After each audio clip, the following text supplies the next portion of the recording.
before this bootcamp, I couldn't really find anything solid. I was in audio and video freelance, but I was having trouble finding what I wanted for where I'm at in my life right now. So I thought this would be a good option to grow my knowledge base and hopefully find something a little more permanent.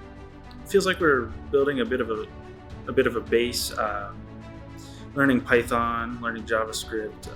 We're going over a lot of basics, which I really appreciate coming from not knowing any coding at all before this.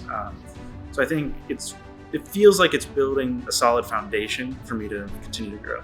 The instructors and mentors, we're spending all day with them, and they've been helpful so far. You can always come to them with a question, kind of dig in a little bit and pick their brain and learn a little bit of how maybe they use something or what they think about something that we've gone over.